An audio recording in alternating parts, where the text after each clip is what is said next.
যদি কোনো হিন্দুকে প্রশ্ন করেন যে আপনি কতগুলো দেবদেবীতে বিশ্বাস করেন, কেউ বলবে 3 জন, কেউ বলবে 10 জন, কেউ বলবে 1000, আবার অনেকে হয়তো বলবে 33 কোটি দেবদেবতা আছে আমাদের। কিন্তু যদি এমন কোনো হিন্দুকে জিজ্ঞেস করেন যে হিন্দু ধর্মগুলো সম্পর্কে ভালোভাবে জানে, সে আপনাকে বলবে হিন্দুদের উচিত শুধুমাত্র একজন ঈশ্বরকে বিশ্বাস করা আর তার উপাসনা করা।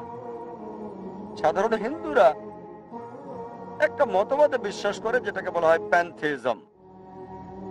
সাধারণ হিন্দুরা বিশ্বাস করে যে সবকিছুই হলো ঈশ্বর। গাছ ঈশ্বর, সূর্য ঈশ্বর, চাঁদ ঈশ্বর, মানুষ ঈশ্বর, আবার সাপও ঈশ্বর। আমরা মুসলিমরা বিশ্বাস করি সবকিছু হলো ঈশ্বরের। ঈশ্বর শব্দের পরে এর শব্দটা যোগ করতে হবে। সবকিছুর মালিক ঈশ্বর।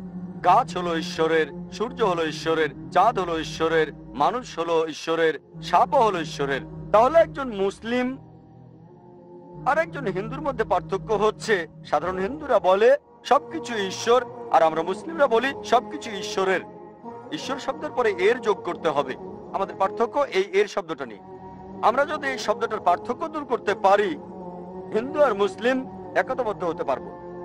সেটা কিভাবে করব? যেভাবে কোরআন বলছে, এসো সেই কথায় যা তোমাদের ও আমাদের মধ্যে এক। প্রথম সাদৃশ্য কি? আমরা আল্লাহ তাআলা ব্যতীত আর অন্য কাউকে ইবাদত করি না। এবারে আসুন আমরা দেখি যে হিন্দু ধর্মগ্রন্থ অনুযায়ী হিন্দু ধর্মে মহান ঈশ্বর সম্পর্কে ধারণাটা কেমন। আর হিন্দু ধর্মগ্রন্থগুলোর মধ্যে একটা পবিত্র গ্রন্থ হলো উপনিষদ। ছান্দোক্য উপনিষদে উল্লেখ করা হয়েছে 6 নম্বর অধ্যায় 2 নম্বর অনুচ্ছেদের 1 নম্বর পরিচ্ছেদ। এটা সংস্কৃত উদ্ধৃতি, যেটার অর্থ ঈশ্বর কেবলমাত্র একজন, দ্বিতীয় কেউ নেই। এরপর শ্বেতক্ষেত্র উপনিষদে উল্লেখ করা হয়েছে 6 নম্বর অধ্যায়ের 9 নম্বর অনুচ্ছেদে, যার অর্থ মহান ঈশ্বর, তার কোনো বাবা মা নেই, কোনো প্রভু নেই। সর্বশক্তিমান ঈশ্বর, তার কোনো বাবা নেই, তার কোনো মা নেই, তার উপরে আর কেউ নেই। শ্বেতক্ষেত্র উপনিষদে উল্লেখ করা হয়েছে 4 নম্বর অধ্যায়ের 19 নম্বর অনুচ্ছেদ, মহান ঈশ্বরের কোনো প্রতিমা নেই। প্রতিমা সংস্কৃত শব্দ, এর অর্থ কোনো ছবি। এর মানে কোনো মূর্তি, একটা ভাস্কর্য, একটা ফটোগ্রাফ, একটা স্কেচ বা একটা পেন্টিং। তাহলে শ্বেতক্ষেত্র উপনিষদের 4 নম্বর অধ্যায়ের 19 অনুচ্ছেদ বলছে মহান ঈশ্বর, তার কোনো প্রতিমা নেই, তার কোনো মূর্তি নেই, কোনো ভাস্কর্য নেই, কোনো ফটোগ্রাফ নেই, কোনো পেইন্টিং নেই, তার কোনো ছবি নেই। শ্বেতক্ষেত্র উপনিষদে উল্লেখ করা হয়েছে 4 নম্বর অধ্যায়ের 20 নম্বর অনুচ্ছেদে বলা হয়েছে যে তোমরা কেউ কখনো ঈশ্বরকে দেখতে পাবে না। মানুষের চোখ ঈশ্বরকে ধারণ করতে পারে না। আসুন এবারে জোরাস্ট্রিয়ানিজমে ঈশ্বরের ধারণা সম্পর্কে আলোচনা করি। জোরাস্ট্রিয়ানিজম এটা একটা নন সেমেটিক এবং নন বেদিক আর্য ধর্ম। এটাকে আরো বলা হয় পার্সিইজম। যদিও এই ধর্মের অনুসারীর সংখ্যা অনেক কম, সব মিলিয়ে 1,30,000-এরও কম। বেশিরভাগই থাকে বোম্বেতে, আমি যেখান থেকে এসেছি। তবে এটা পৃথিবীর সবচেয়ে প্রাচীন ধর্মগুলোর মধ্যে একটা। এই ধর্মের উৎপত্তি এখন থেকে 2500 বছর আগে পারস্য দেশে। এই ধর্মের প্রতিষ্ঠাতা ছিলেন জরথুস্ট্র। এই ধর্মটাকে বলা হয় অগ্নি উপাসকের ধর্ম অথবা মেগিয়ানিজমের ধর্ম। জোরাস্ট্রিয়ানিজমে সর্বশক্তিমান ঈশ্বর, তাকে বলা হয় আহুরা মাজদা। আহুরা মানে ঈশ্বর বা প্রভু, মাজদা মানে জ্ঞানী। আহুরা মাজদা মানে জ্ঞানী ঈশ্বর বা জ্ঞানী প্রভু। আর জোরাস্ট্রিয়ানিজম বা পার্সিজমের ধর্মগ্রন্থগুলো হলো দশাতির এবং আবেস্তা। দশাতিরে সর্বশক্তিমান ঈশ্বরের বেশ কয়েকটি বৈশিষ্ট্যের কথা বলা হয়েছে। দশাতিরে উল্লেখ করা হয়েছে যে সর্বশক্তিমান ঈশ্বর কেবলমাত্র একজনই। তার যেমন কোনো শুরু নেই, তেমনি তার কোনো শেষও নেই। তার কোনো মা নেই, কোনো বাবা নেই, স্ত্রী নেই, সন্তানও নেই। তার সমতুল্য কিছুই নেই। সর্বশক্তিমান ঈশ্বরের কোনো প্রতিমূর্তি নেই। আমরা আমাদের চোখ দিয়ে ঈশ্বরকে দেখতে পাবো না, এমনকি তাকে আমরা বুঝতেও পারবো না। তিনি আমাদের জানা এবং বোঝার অনেক উপরে, আর তিনি তোমার চেয়েও তোমার নিকটবর্তী। ঈশ্বর সম্পর্কে এই বর্ণনাগুলো দেয়া আছে দাসাতিরে, যেটা পার্সিজমের পবিত্র ধর্মগ্রন্থ। যদি আপনারা আবেস্তা পড়েন, ইয়াসনা আর অন্যান্য বইগুলো, সেখানেও ঈশ্বরের কয়েকটি বৈশিষ্ট্যের কথা বলা হয়েছে। ঈশ্বরকে এখানে বলা হয়েছে সৃষ্টিকর্তা, আছে ইয়াসনাতে 31 অধ্যায়ের 7 ও 11 অনুচ্ছেদে। এছাড়াও আছে ইয়াসনা 44 নম্বর অধ্যায়ের 7 নম্বর অনুচ্ছেদে, ইয়াসনা 50 নম্বর অধ্যায়ের 11 অনুচ্ছেদে, এছাড়াও ইয়াসনা 51 নম্বর অধ্যায়ের 7 নম্বর অনুচ্ছেদে। তাকে বলা হয়েছে সবচেয়ে মহান, ইয়াসনা 33 অধ্যায়ের 11 অনুচ্ছেদে। এছাড়াও আছে ইয়াসনা 45 নম্বর অধ্যায়ের 6 নম্বর অনুচ্ছেদে। ঈশ্বরকে বলা হয়েছে পরোপকারী, এটা আছে ইয়াসনা 33 অধ্যায়ের 11 অনুচ্ছেদে। এছাড়াও আছে ইয়াসনা 48 নম্বর অধ্যায়ের 3 নম্বর অনুচ্ছেদে। পার্সি ধর্মগ্রন্থে মহান ঈশ্বরকে এছাড়াও বলা হয়েছে প্রাচুর্যময়, ইয়াসনা 43 নম্বর অধ্যায়ের অনুচ্ছেদ 4, 5, 7, 9, 11, 13 আর 50। এছাড়াও আছে ইয়াসনা 44 অধ্যায়ের 2 অনুচ্ছেদে, ইয়াসনা 45 অধ্যায়ের 5 অনুচ্ছেদে, ইয়াসনা 46 অধ্যায়ের 9 অনুচ্ছেদে, এছাড়াও ইয়াসনা 48 অধ্যায়ের 3 অনুচ্ছেদে। পার্সি ধর্মগ্রন্থে এভাবে ঈশ্বরের অনেক বৈশিষ্ট্যের কথা বলা হয়েছে। তাহলে যদি পার্সি ধর্মগ্রন্থ পড়েন, সেখানে আপনারা পার্সিজম বা জোরাস্ট্রিয়ানিজমে ঈশ্বরের ধারণাটা বুঝতে পারবেন। আসুন এবারে সেমেটিক ধর্মগুলোতে ঈশ্বরের ধারণা নিয়ে আলোচনা করি। আগেও বলেছিলাম, সেমেটিক ধর্মগুলোর মধ্যে প্রধান ধর্ম হলো ইহুদি ধর্ম, খ্রিস্টান ধর্ম আর ইসলাম। প্রথমে আমরা ইহুদি ধর্মে সর্বশক্তিমান ঈশ্বরের ধারণা নিয়ে আলোচনা করব। ওল্ড টেস্টামেন্টে উল্লেখ আছে, বুক অফ ডিউটেরোনমি 6 নম্বর অধ্যায়ের 4 নম্বর অনুচ্ছেদে মুসা আলাইহিস সালাম হিব্রু ভাষায় বলছেন, এটা হিব্রু উদ্ধৃতি, যার অর্থ, শোনো হে ইসরায়েলবাসী, প্রভু আমাদের ঈশ্বর কেবলমাত্র একজন।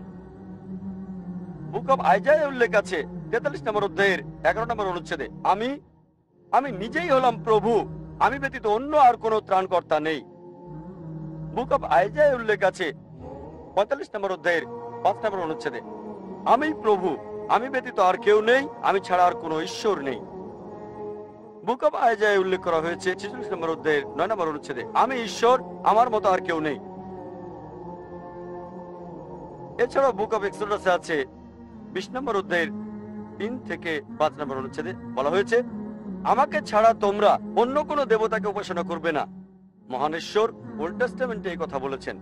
বুক অফ এক্সোডাস 20 নম্বর অধ্যায়ের 3 থেকে 5 অনুচ্ছেদ, আমাকে ছাড়া তোমরা আর কোনো দেবতার উপাসনা করবে না, এবং তোমরা অবশ্যই আমার এমন কোনো প্রতিমূর্তি তৈরি করবে না যার সাথে সাদৃশ্য আছে আকাশের উপরে কোনো কিছু, পৃথিবীর মাটি অথবা পানির নিচের কোনো কিছুর সাথে। তোমরা তাদের সামনে নতজন হবে না, তাদের সেবা করবে না, কারণ আমি তোমাদের ঈশ্বর, তোমাদের প্রভু খুবই ঈর্ষাপরায়ণ। এই কথাটা আরো একবার আছে বুক অফ ডিউটেরোনমি 5 নম্বর অধ্যায়ের 7 থেকে 9 নম্বর অনুচ্ছেদে বলা হয়েছে, আমাকে ছাড়া তোমরা আর কোনো দেবতার উপাসনা করবে না, এবং তোমরা অবশ্যই আমার এমন প্রতিমূর্তি তৈরি করবে না যেটার সাথে সাদৃশ্য আছে আকাশের উপরের কিছু, মাটির নিচে অথবা পানির নিচের কোনো কিছুর সাথে। তোমরা তাদের সামনে নতজন হবে না, তাদের সেবা করবে না, কারণ আমি তোমাদের ঈশ্বর, তোমাদের প্রভু খুব ঈর্ষাপরায়ণ। তাহলে আপনারা যদি ইহুদিদের ধর্মগ্রন্থ পড়েন, ওল্ড টেস্টামেন্ট, সেখানে আপনারা ইহুদি ধর্মে ঈশ্বরের ধারণা সম্পর্কে বুঝতে পারবেন। তারা বিশ্বাস করবে একজন ঈশ্বরে, এবং সেই ঈশ্বরের কোনো প্রতিমূর্তি নেই। এবারে খ্রিস্টান ধর্মে ঈশ্বরের ধারণা সম্পর্কে বলার আগে আমি কয়েকটা বিষয় পরিষ্কার করে বলতে চাই। ইসলাম হলো একমাত্র খ্রিস্টান ধর্মবিশ্বাস যেখানে বিশ্বাসের একটা শর্ত হলো আমরা যীশু খ্রিস্টকে নবী বলে মেনে নেব। সেই মুসলিম আসলে মুসলিম না যে যীশু বা ঈসা আলাইহিস সালামকে নবী বলে মানে না। আমরা মানি তিনি হলেন আল্লাহ সুবহানাহু ওয়া তাআলার একজন প্রেরিত রাসূল। আমরা মানি তিনি হলেন মসিহ অর্থাৎ খ্রিস্ট। আমরা মানি তিনি অলৌকিকভাবে জন্মেছিলেন কোনো পুরুষের হস্তক্ষেপ ছাড়াই। এখনকার দিনের অনেক আধুনিক খ্রিস্টানই এটা বিশ্বাস করে না। আমরা মানি তিনি আল্লাহর নির্দেশে মৃত মানুষকে জীবিত করেছিলেন। আমরা মানি তিনি আল্লাহর নির্দেশে জন্মান্ধ আর কুষ্ঠরোগীদের সুস্থ করেছিলেন। খ্রিস্টান আর মুসলিমরা আমরা এ ব্যাপারে এক। জিজ্ঞেস করতে পারেন, তাহলে আমাদের মধ্যে পার্থক্য কোথায়? আমাদের পার্থক্যটা হলো, এরকম অনেক খ্রিস্টান আছে যারা বলে যে যীশু খ্রিস্ট নিজেকে ঈশ্বর বলে দাবি করেছিলেন। সত্যি বলতে আপনারা যদি বাইবেল পড়েন, গোটা বাইবেলের মধ্যে পরিষ্কার করে বলে এমন একটা কথাও আপনারা পাবেন না, কোথাও খুঁজে পাবেন না যেখানে যীশু খ্রিস্ট তার নিজের মুখেই দাবি করেছেন যে আমি ঈশ্বর, আমার উপাসনা করো। কথাটা আমি আরেকবার বলছি, গোটা বাইবেলের মধ্যে পরিষ্কার করে বলা এমন একটা কথাও আপনারা পাবেন না, একটা অনুচ্ছেদও আপনারা খুঁজে পাবেন না যেখানে যীশু খ্রিস্ট বা ঈসা আলাইহিস সালাম নিজের মুখে দাবি করেছেন যে আমি ঈশ্বর, আমার উপাসনা করো। যদি কোনো খ্রিস্টান আমাকে স্পষ্ট করে বলা, পরিষ্কার করে বলা বাইবেলের একটা অনুচ্ছেদ দেখাতে পারেন যেখানে যীশু খ্রিস্ট তার নিজের মুখে বলেছেন যে আমি ঈশ্বর অথবা আমার উপাসনা করো, আমি নিজেই খ্রিস্টান ধর্ম গ্রহণ করব। আমি অন্যান্য মুসলিমদের পক্ষ থেকে এ কথাটা বলছি না, আমি কম্পারেটিভ রিলিজিয়নের একজন ছাত্র, আমি শুধু নিজের মাথায় তরবারের নিচে রাখছি। যদি কোনো খ্রিস্টান আমাকে বাইবেল থেকে পরিষ্কার করে বলা এমন একটা অনুচ্ছেদ দেখাতে পারেন যেখানে যীশু খ্রিস্ট নিজেই দাবি করেছেন যে আমি ঈশ্বর অথবা আমার উপাসনা করো, আমি খ্রিস্টান ধর্ম গ্রহণ করব। সত্যি বলতে যদি বাইবেল পড়েন, যীশু খ্রিস্ট বা ঈসা আলাইহিস সালাম নিজের মুখেই বলেছেন, এটা আছে গসপেল অফ জন 14 নম্বর অধ্যায়ের 28 নম্বর অনুচ্ছেদে। তিনি বলেছেন যে আমার পিতা আমার চেয়ে মহান, গসপেল অফ জন 10 নম্বর অধ্যায়ের 29 নম্বর অনুচ্ছেদ। আমার পিতা সবার চেয়ে মহান, গসপেল অফ ম্যাথিউ 12 নম্বর অধ্যায় 28 নম্বর অনুচ্ছেদ। আমি শয়তানকে তাড়াই ঈশ্বরের আত্মার সাহায্যে, গসপেল অফ লুক 11 নম্বর অধ্যায় 20 নম্বর অনুচ্ছেদ। আমি ঈশ্বরের আঙ্গুলের সাহায্যে শয়তানকে দূর করি, গসপেল অফ জন 5 নম্বর অধ্যায় 30 নম্বর অনুচ্ছেদ। আমি আমার নিজের থেকে কিছুই করতে পারি না, আমি যা শুনি তাই বলি, আর আমার কথা সঠিক, কারণ আমি আমার নিজের ইচ্ছায় চলি না, আমি আমার ঈশ্বরের ইচ্ছায় চলি। যদি কেউ বলে যে নিজের ইচ্ছায় চলি না, ঈশ্বরের ইচ্ছায় চলি, সে একজন মুসলিম। যীশু খ্রিস্ট বা ঈসা আলাইহিস সালাম ছিলেন মুসলিম, তিনি কখনোই ঈশ্বর দাবি করেননি। সত্যি বলতে তিনি স্পষ্ট করে বলেছেন, এটা হচ্ছে গসপেল অফ ম্যাথিউ অধ্যায় নম্বর 5 অনুচ্ছেদ 17 থেকে 20। যীশু বা ঈসা আলাইহিস সালাম বলেছেন, এটা মনে করো না যে আমি এসেছি আমার পূর্ববর্তী নবীদের নিয়ম নীতি ভাঙার জন্য, আমি অবশ্যই ধ্বংস করতে আসিনি, বরং পূর্ণ করতে এসেছি। যতদিন পৃথিবী এবং স্বর্গ থাকবে ততদিন একটা কথা বা একটি শব্দ কোনোভাবেই বাতিল হবে না, যতদিন না সব পূর্ণ হবে। এবং তোমাদের মধ্যে যে কেউ এর একটা অবমাননা করবে আর মানুষকে তা বলবে, সে কখনো ঈশ্বরের স্বর্গরাজ্যে প্রবেশ করবে না। এবং যে কেউ এই বিধান মানবে আর মানুষকে শিক্ষা দেবে, তাকে ঈশ্বরের স্বর্গরাজ্যে দেওয়া হবে সৎকর্ম ছাড়া। এবং যতক্ষণ তোমাদের সৎকর্ম ইহুদিদের গ্রন্থে বর্ণিত সৎকর্মকে অতিক্রম না করে, তোমাদের স্বর্গরাজ্যে প্রবেশের কোনো সম্ভাবনা নেই। আর এটা হলো বাইবেলের চমৎকার একটা কথা, যা গসপেল অফ ম্যাথিউ অধ্যায় নম্বর 5 অনুচ্ছেদ 17 থেকে 20। আপনারা এটা খুলে দেখতে পারেন। যীশু খ্রিস্ট বা ঈসা আলাইহিস সালাম বলেছিলেন, যদি তুমি জান্নাতে যেতে চাও, তোমাকে ইহুদিদের চেয়ে ভালো হতে হবে, যা পার্সি গ্রন্থে বর্ণিত হয়েছে। যদি আপনি মুসা আলাইহিস সালামের প্রত্যেকটা প্রতিশ্রুতি অনুসরণ করেন, এমনকি যদি একটাও ভঙ্গ করেন, তাহলে আপনি জান্নাতে প্রবেশ করবেন না, বেহেশতে যেতে পারবেন না। মুসা আলাইহিস সালাম যা কিছু বলেছিলেন সব বিশ্বাস করতে হবে। বিশ্বাস করতে হবে এক ঈশ্বরে, ঈশ্বরের কোনো প্রতিমূর্তি নেই, এসবে। যীশু খ্রিস্ট বা ঈসা আলাইহিস সালাম কখনোই নিজেকে ঈশ্বর দাবি করেননি, বরং তিনি বলেছেন, এটা উল্লেখ আছে গসপেল অফ জন অধ্যায় নম্বর 14 অনুচ্ছেদ নম্বর 24। যীশু বা ঈসা আলাইহিস সালাম বলেছেন যে তোমরা আমার যে কথা শোনো, এগুলো আমার নয়, ঈশ্বরের, যিনি আমাকে প্রেরণ করেছেন। আর উল্লেখ আছে গসপেল অফ জন অধ্যায় নম্বর 17 অনুচ্ছেদ 3, এই জীবন হলো অনন্ত, যেন তোমরা জানতে পারো ঈশ্বর একজনই এবং যীশু খ্রিস্টকে যিনি প্রেরণ করেছেন। আর উল্লেখ আছে গসপেল অফ ম্যাথিউ অধ্যায় নম্বর 19 অনুচ্ছেদ 16 এবং 17। একদিন একজন লোক যীশু খ্রিস্টের কাছে আসলো এবং বলল যে, হে ভালো প্রভু, আমি কোন কোন ভালো কাজ করব যাতে আমি অনন্ত জীবন পেতে পারি? সে যীশু খ্রিস্টকে জিজ্ঞেস করছে, হে মহান প্রভু, আমি কোন কোন ভালো কাজ করব যাতে আমি স্বর্গে যেতে পারি? যীশু খ্রিস্ট সাল্লাল্লাহু আলাইহি সাল্লাম উত্তরে বললেন, কেন তুমি আমাকে মহান বলছো ঈশ্বরকে বাদ দিয়ে? কেন তুমি আমাকে মহান বলছো? মহান কেবল একজন, আর তিনি হলেন সর্বশক্তিমান ঈশ্বর। আর যদি চিরস্থায়ী জীবন চাও, যদি স্বর্গে যেতে চাও, তুমি ঈশ্বরের বাণী মেনে চলো। যীশু খ্রিস্ট সাল্লাল্লাহু আলাইহি সাল্লাম বলেননি যে তুমি যদি স্বর্গে যেতে চাও তাহলে বিশ্বাস করো যে আমি ঈশ্বর। তিনি বলেননি যে আমার ক্রুশে মৃত্যু হয়েছিল তোমাদের পাপের জন্য। তিনি বলেছেন, যদি তোমরা স্বর্গে প্রবেশ করতে চাও, তোমরা ঈশ্বরের বাণী মেনে চলো। এই সব কিছুই বলে ঈশ্বরকে বলে একজন, তার কোনো প্রতিমূর্তি নেই, ইত্যাদি। এটা পরিষ্কার বলা আছে বুক অফ অ্যাক্টস অধ্যায় নম্বর 2 অনুচ্ছেদ 22। বলা হয়েছে, হে ইসরায়েলবাসী, তোমরা শোনো, নাজারেথের যিশু একজন মানুষ ঈশ্বর নির্ধারণ করেছেন তোমাদের মধ্যে হতে অলৌকিকতার নিদর্শনের মাধ্যমে, যা ঈশ্বর তাকে দিয়ে করিয়েছেন, আর তোমরা এসব দেখেছো। নাজারেথের যিশু একজন মানুষ, ঈশ্বর তোমাদের মধ্যে হতে তাকে মনোনীত করেছেন, যাকে দেওয়া হয়েছে অলৌকিকত্ব নিদর্শন সমূহ, এবং ঈশ্বর তাকে দিয়ে করিয়েছেন, তোমরা তা দেখেছো। আর যখন যীশু খ্রিস্টকে জিজ্ঞেস করা হলো যে ঈশ্বরের বিধানের প্রথম কোনটি, তিনি উত্তর দিলেন গসপেল অফ মার্ক অধ্যায় নম্বর 12 অনুচ্ছেদ 29। ঠিক একই কথা যা মুসা আলাইহিস সালাম আগে বলেছিলেন, এটা আছে বুক অফ ডিউটেরোনমিতে অধ্যায় 6 অনুচ্ছেদ 4। আর তিনি বলেন, שמע ইসরাঈল আদনাল হাইন আদনাই খাদ। এটি একটি হিব্রু উদ্ধৃতি যার অর্থ, শোনো হে ইসরাইলবাসী, প্রভু আমাদের প্রভু কেবল একজন। সুতরাং আপনি যদি খ্রিস্টানদের বাইবেল পড়েন, খ্রিস্টান ধর্মে ঈশ্বরের সঠিক ধারণাটা বুঝতে পারবেন যে ঈশ্বর কেবল একজনই, তার কোনো প্রতিমূর্তি নেই, আমাদের কেবল তাকে উপাসনা করতে হবে, অন্য কাউকে নয়। আসুন এবার স্রষ্টার ধারণা দেখি ইসলামে।